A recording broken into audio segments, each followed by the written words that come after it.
m'appelle Sophie de Chivray, j'ai obtenu l'allocation de l'IEC en 2014,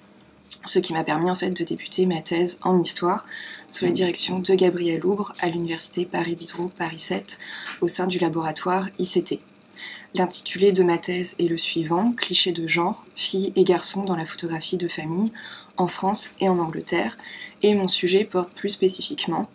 sur la période qui part de l'invention de la photographie, donc je pars des années 1840, pour aller jusqu'aux premières décennies du XXe siècle. J'ai décidé de m'intéresser aux photographies de famille parce que je voulais étudier des sources visuelles qui circulent de manière essentielle dans la sphère privée et familiale. Et en étudiant plus spécifiquement les enfants,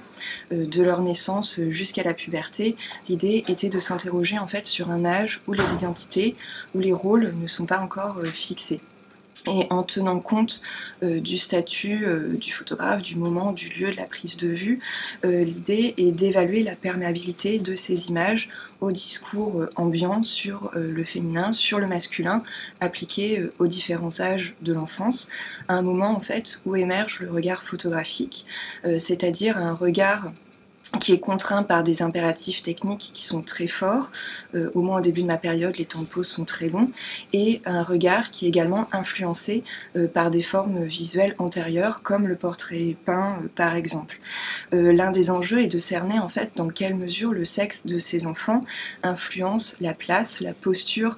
qu'ils ont sur ces images, et de voir en fait comment les identités sexuées sont signifiées visuellement sur ces photographies de famille. Pour mener à bien cette recherche, j'ai choisi de travailler sur la France et l'Angleterre, qui sont deux pays qui connaissent une chronologie assez similaire du point de vue de la diffusion de la photo dans la société, et j'ai essayé de réunir un corpus de photos qui témoignent en fait de la diversité visuelle des pratiques, c'est-à-dire des photographies de professionnels, d'amateurs, des photographies de groupe,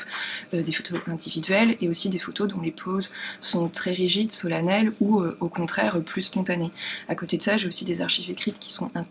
importantes, comme par exemple des traités de photos, des manuels de vulgarisation pour les amateurs, parce que ça permet en fait de mieux comprendre ce qu'il était possible techniquement de faire avec un appareil photo et de cerner les grandes tendances du portrait photographique